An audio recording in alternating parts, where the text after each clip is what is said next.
All right, so let's dive into this. So good. You sent us Rich Dad's Guide to Becoming Rich Without Cutting Up Your Credit Cards.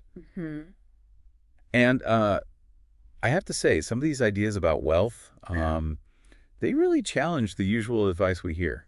You know, It's true. It really does. setting cut up your cards and live frugally. Yeah, the book comes right out and contradicts that, Yeah. which is kind of refreshing in a way. Yeah, exactly.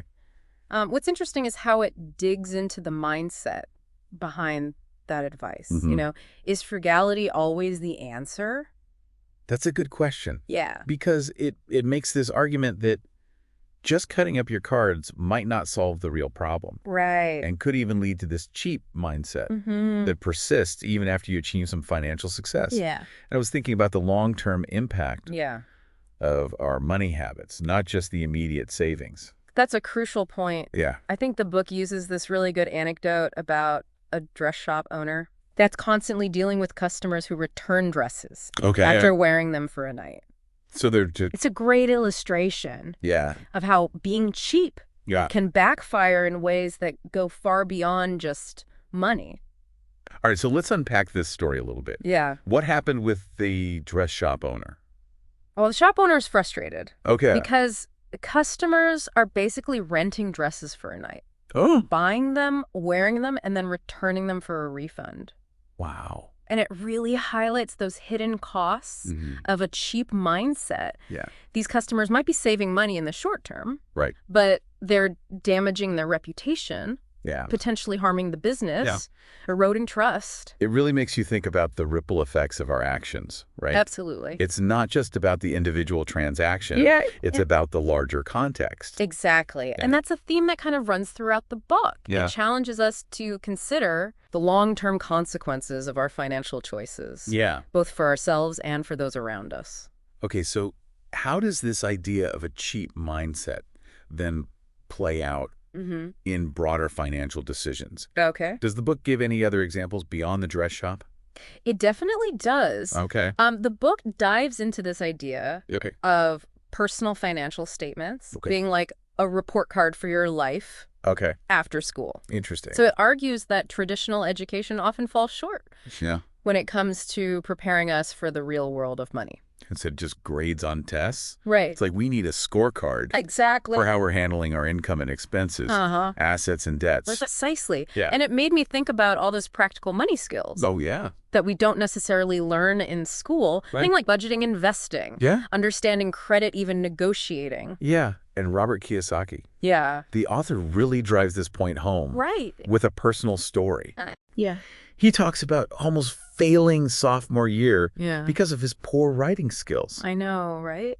I wouldn't have guessed that about a best-selling author. Yeah. Wow. It's fascinating, though, how he turned that failure into a pivotal learning experience. Yeah. Realizing he needed help with writing led him to his best friend's father, who became his rich dad mentor.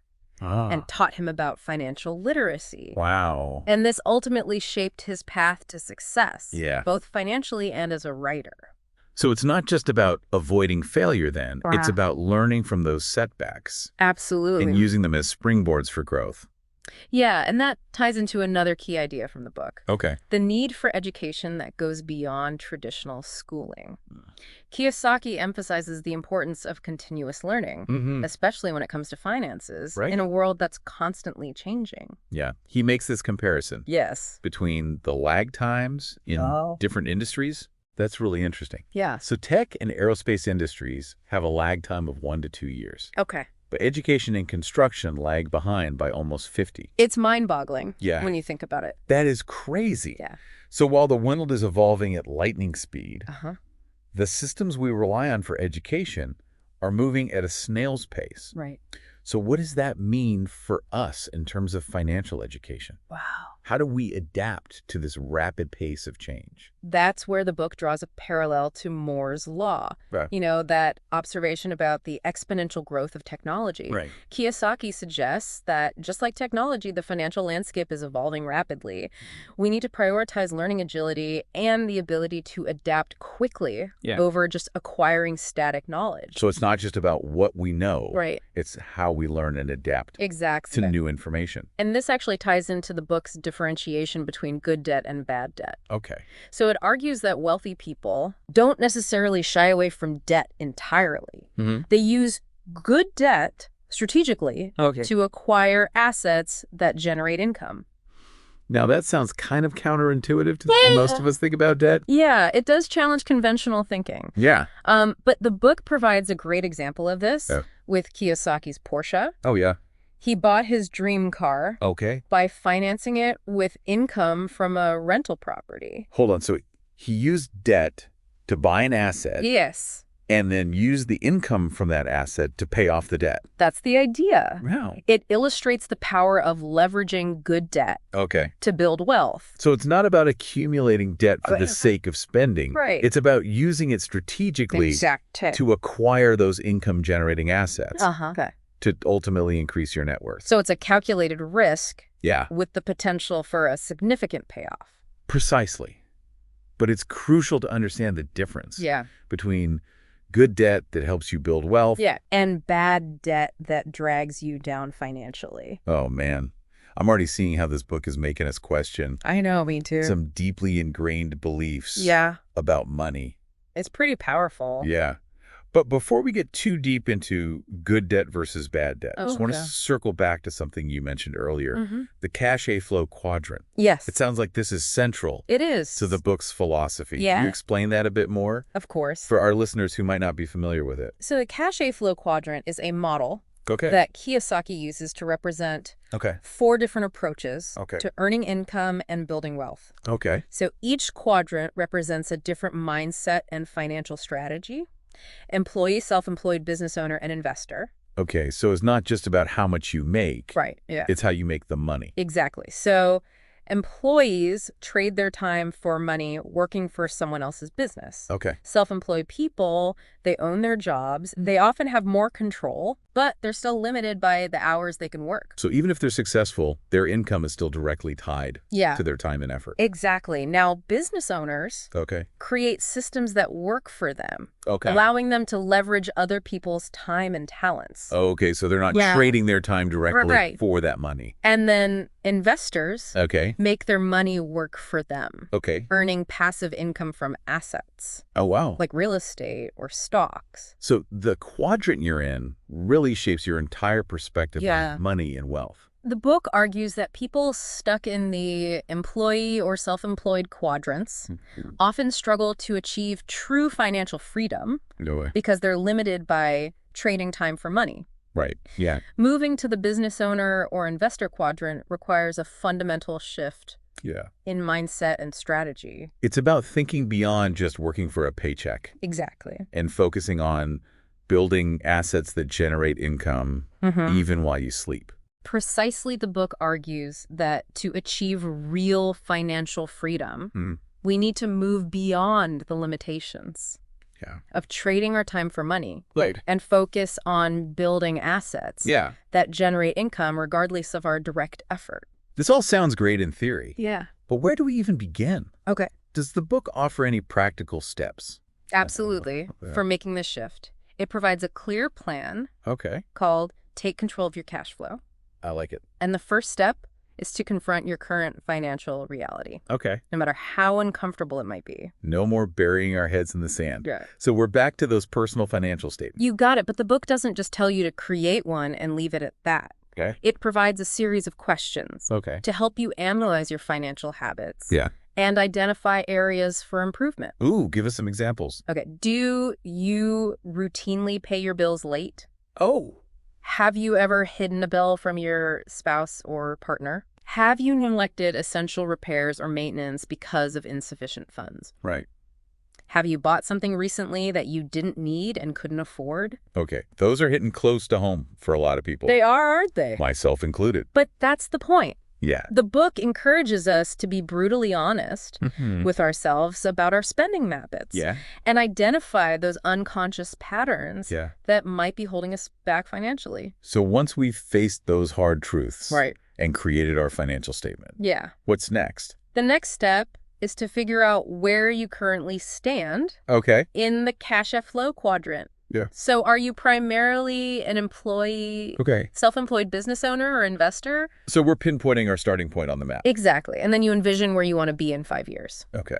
So which quadrant aligns with your long-term goals? Oh, Do you want to remain an employee, okay. build your own business, or start investing? It's like setting our destination. And the cash flow quadrant is our navigation system. Perfect analogy. I like it. And once you have that destination in mind, Yeah. you can start creating a cash flow management plan Okay. to get you there. Right. The book stresses the importance of tracking your income and expenses, Okay. creating a budget and sticking to it. That sounds like pretty standard financial advice. Right. But with that rich dad twist Exactly. of aligning it with your quadrant goals. Exactly. It's not just about cutting back on spending randomly. Mm-hmm. It's about making conscious choices Right. that support your long-term vision Yeah. for financial freedom. So we're not just budgeting to save money. We're budgeting to invest in our future selves. That's a great way to put it. I like that. And the book gets into the nitty-gritty of budgeting, so it provides practical tips, Yeah. like starting to pay all your bills on time Sure. to avoid those late fees, Yeah. finding a credit card with a lower interest rate, Mm-hmm. consolidating debt, even stopping the use of ATMs that charge fees. Really? Yeah, you're essentially paying to access your own money. It's amazing how those seemingly small expenses I know, right? can add up Yeah. over time. What about spending habits in general? Does Yeah. the book address those? Absolutely. It encourages readers Right. to cultivate a habit of paying with cash whenever possible, Mm-hmm. using a credit card only for emergencies. Yeah. It's about becoming more mindful of where our money is going. Oh, that's a challenge for me. Yeah. I rely on credit cards for almost everything. I understand it takes discipline and a conscious effort Yeah. to break those ingrained habits. Yeah. The book also emphasizes learning to resist impulse buys Okay. and shopping at wholesale clubs or discount stores to save money.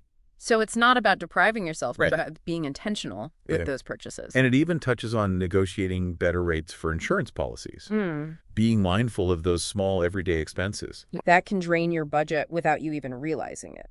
So it's this combination of smart financial strategies, Yes. intentional spending habits, and shifting our mindset about money. Precisely. Yeah. And it even touches on negotiating better rates for insurance policies, being mindful of those small everyday expenses Yeah. that can drain your budget without you even realizing it. So it's this combination of smart financial strategies, Yes. intentional spending habits, and shifting our mindset about money. Precisely. But what about getting out of debt? Yeah. I know the book doesn't advocate cutting up credit cards entirely, Right. but it does talk about eliminating that bad debt. Mm-hmm.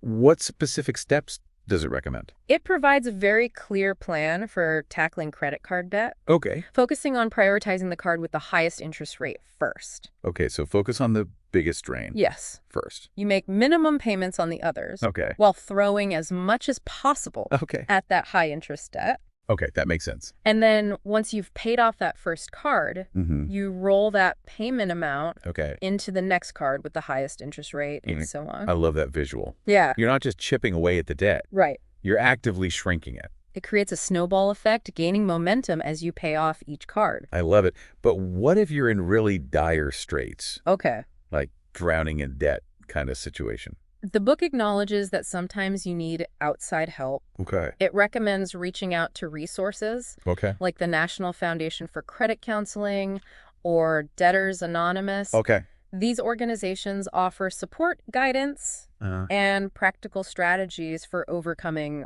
overwhelming debt. It's comforting to know that those resources are available Yeah. if people need extra support. It's a reminder that you don't have to navigate these challenges alone. And ultimately, the book emphasizes Yes. that achieving financial freedom is a journey Right. that requires discipline, education, and a willingness to challenge conventional wisdom. Absolutely. It's not a quick fix. It's a process Yeah. of continuous learning and growth. And that journey might lead us to unexpected places, both financially and personally. Speaking of unexpected, one of the things that struck me about the book Yeah. was its emphasis on embracing change. Yeah. It argues that true financial success often requires Right. a fundamental shift in mindset, not just a change in habits. That's a key takeaway for Yeah. sure. It's not just about cutting back on lattes or clipping coupons. Right. It's about examining our deep-seated beliefs about money and wealth. And the book uses the cash flow quadrant to illustrate those different mindsets. Exactly. Remember how we talked about the employee and self-employed quadrants Yeah. being limited by trading time for money? Right. The book argues that people stuck in those quadrants often struggle to achieve financial freedom Okay. because their primary focus is on earning a paycheck, not building wealth. So even if they get a raise or work longer hours, Right. their income is still capped by the number of hours in a day. Right. And the book contrasts that with the business owner and investor quadrants, where the focus is on building systems that generate income even while you sleep. So passive income is the key to breaking free. It's a crucial part of the equation. Yeah. But it's not just about the type of income. It's about the underlying mindset. Okay. People in the business owner and investor quadrants think differently about money. Okay. They see opportunities where others see obstacles. Oh. They're more willing to take calculated risks, embrace change, and think outside the box. And the book has this really interesting story about this, right? Yeah. Something about toilets. Oh, yes. Kiyosaki describes this radio interview where he was trying to explain the concept of leverage and good debt. Okay. Using real estate as an example. Okay. He talked about how a simple investment in a small apartment building Could potentially generate significant wealth over time. sounds like a pretty solid strategy. You'd think so, right? But the radio host couldn't get past the idea of toilets. Yeah. He was fixated on the potential headaches of dealing with plumbing issues and tenant complaints. So he got so caught up in the minutia that he missed the big picture. Exactly. And the book argues that this is a common pitfall. Yeah. Fear and limiting beliefs prevent us from seeing and seizing opportunities. Right. We focus on the potential downsides Yeah. instead of the potential rewards. So we need to train ourselves to think bigger. Yeah. Be open to new ideas and not get bogged down by those details. Right. But that's easier said than done. Yeah. How do we actually make that mental shift? Well, Kiyosaki believes that financial education is key. Okay. He argues that if we're taught about money and investing from a young age, we're more likely to develop those empowering mindsets and habits that lead to financial freedom. So it's about planting those seeds early. Right. Giving people the tools and the knowledge they need to make smart financial decisions throughout their lives. Exactly. But what about those of us Yeah. who didn't get that early financial education? Right. Are we destined to be stuck in the employee and self-employed quadrants forever? Absolutely not. Yeah. Okay. It's never too late to start learning Okay. and changing your financial trajectory. Yeah. The book emphasizes that we all have the capacity to learn, grow, and adapt. Yeah. And it acknowledges that change can be scary, Yes. especially when it comes to our finances. It's a huge leap of faith to question everything we thought we knew about money Right. and start doing things differently. That's why the book encourages us Yeah. to overcome the fear of failure and see mistakes as valuable learning experiences. That's a recurring theme It is. throughout this book, it Yeah. seems like. Yeah, embracing failure as part of the process. Yeah. And Kiyosaki uses some pretty powerful examples Yes. to illustrate this point, To- drawing parallels between the financial world and his experiences Yes. as a helicopter pilot in Vietnam. Yes. He shares this really gripping story Okay. about witnessing the resilience of soldiers Yeah. who continued fighting even in the face of unimaginable adversity. Wow. He uses this experience to highlight the incredible strength of the human spirit. So the message is, if we can tap into that inner strength, Yes. that resilience, we can overcome any financial challenge. Exactly. And it's crucial to surround ourselves with Yes. supportive people Yeah. who can encourage us and lift us up when we falter. Yeah. Kiyosaki stresses the importance of building a strong network Okay. of mentors, advisors, and friends who believe in our vision and can help us stay the course. It's a good reminder that we don't have to do this alone. Right. Seeking guidance and support can make the journey to financial freedom less daunting Yeah. and maybe even more enjoyable. Absolutely. And ultimately, the book's message is one of empowerment. It encourages us to take control of our financial futures, Yeah. challenge conventional wisdom, Yeah. and create lives of abundance and freedom. So what does this all mean? This deep dive into Rich Dad's Guide has challenged us Yeah. to look at wealth and financial freedom from a whole new perspective. Yeah, it's not just about pinching pennies. Right. It's about building financial literacy, Yeah. leveraging good debt, Yeah. and cultivating a resilient mindset. And recognizing that achieving true financial freedom Yes. is a multifaceted journey Right. that requires a shift in mindset and continuous learning. It's not a destination, Yeah. but a lifelong pursuit of knowledge, growth, and empowerment. And it's about challenging those limiting beliefs that might be holding us back Yeah. and embracing those possibilities Right. that come with taking control of our finances. Exactly. It's about recognizing that we all have the potential to achieve financial freedom. Regardless of our background or current circumstances. A final thought for you to ponder. Okay. Kiyosaki argues that financial education is crucial for success in today's world. Yeah. But what if schools don't provide adequate financial literacy programs? Right. What responsibility do individuals have to seek out this knowledge? What resources are available to help bridge that gap? Those are excellent questions for all of us to consider as we continue on our own journeys toward financial freedom. Thanks for joining us on this deep dive. My pleasure. We hope you found it insightful and inspiring. Me too. Until next time. It's really about personal growth and mindset shifts. Yeah. And being willing to challenge those deep-seated beliefs that might be holding us back. Yeah, it's about taking ownership of our financial futures and recognizing that we have the power to create the lives we desire. And Rich Dad's Guide doesn't shy away from the fact that this journey can be challenging. You know, it talks about embracing failure as a learning opportunity, not something to be feared. Right. It's about recognizing that setbacks are inevitable, but they don't have to define us. It's about learning from our mistakes, adjusting our course, and getting back on track. And the book uses some powerful metaphors to illustrate this point. It does. Drawing parallels between the financial world and Kiyosaki's experiences as a helicopter pilot in Vietnam. That's right. He talks about the importance of having a backup plan, both in combat and in finance. Oh, okay. So in Vietnam, it meant having an escape route if things went wrong. Right. In the financial world, it means having multiple streams of income and a diversified investment portfolio. So it's about not putting all our eggs in one basket. Exactly. And being prepared for the unexpected. Right. And it's also about having the courage to take calculated risks. Okay. Kiyosaki argues that true financial success often requires stepping outside of our comfort zones and embracing uncertainty. He makes the point that playing it safe might feel secure in the short term. Yeah.